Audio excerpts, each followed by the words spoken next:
1,00,000 మంది ఆడవాళ్ళు రోడ్డెక్కి మేము వెళ్ళకూడదు, మా ధర్మం ఇది, మా సంప్రదాయం ఇది, మా ఆచారం ఇది, మా పద్ధతి ఇది, మా విధానం ఇది, మా వైఖరి ఇది, మా ప్రాచీన సంస్కృతి ఇది, మేము వెళ్ళము అని అంటే సుప్రీంకోర్టు నో నో నో మీతో మాకు సంబంధం లేదు, మీరు వెళ్ళాల్సిందే. ఇదేంటి, మేము వెళ్ళము అన్న వాళ్ళని మెడబెట్టి వెళ్తారా? సరే, అక్కడ వెళ్ళే భక్తులనేమో నాన్ బెయిల్ వారెంట్ కూడా వాళ్ళ మీద పెట్టి వాళ్ళందరినీ తీసుకెళ్ళి లోపలేస్తారా? వెళ్ళమన్న భక్తులనేమో మెడబెట్టి పంపిస్తామంటారు, వెళ్ళిన భక్తులనేమో తీసుకెళ్లి జైల్లో పెడతారు. ఏమిటి మీ వైఖరి? రకరకాల హింసలు అక్కడ అయ్యప్ప స్వాముల మీద. చూడండి ఎంత ద్వంద్వ వైఖరో. సుప్రీంకోర్టు ఏమంటుంది? వెళ్ళము అన్న ఆడవాళ్ళందరినీ మెడబెట్టి వెళ్ళాలని అంటుంది. అక్కడ ప్రభుత్వం పినరాయి విజయన్ ఏమో వెళ్ళిన భక్తుల్ని కర్రలతో కొట్టి, దీంతో కొట్టి, దాంతో కొట్టి, ఫైర్ గన్ ఇంజన్తో అంటే వాటర్ గన్తో వాళ్ళందరినీ తరిమి కొట్టి జైల్లో పెట్టి నాన్ బెయిల్ వారెంట్ ఇస్తున్నారు వాళ్ళు. షేమ్, సిగ్గు. అంతేకాదు, మరో ముఖ్యమైన విషయం మీకు చెప్పాలి.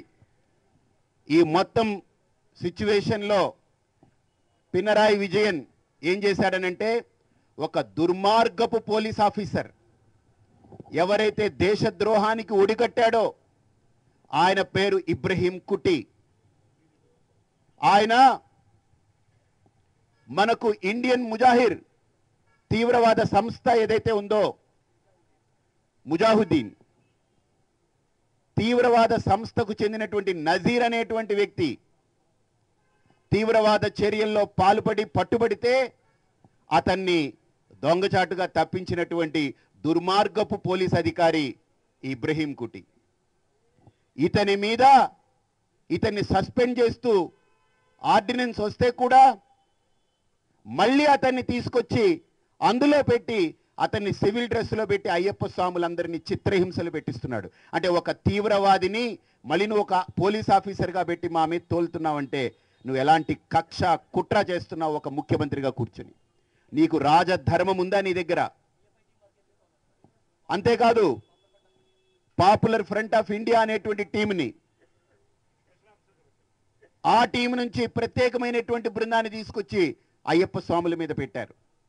వాళ్ళందరినీ చిత్రహింసలకు గురి చేస్తున్నారు. అందుకే నేను అన్నాను మొట్టమొదట, శరణమా మరణమా. అందుకే ఇక్కడ నాకు కొన్ని బాధ్యతలు అప్పచెప్పారు. ఆ బాధ్యతలు పూర్తి చేసుకున్న వెంటనే కేరళ వెళ్ళి మరణానికి నేను సిద్ధమవుతాను, శరణానికి మీరందరూ సిద్ధమవ్వండి.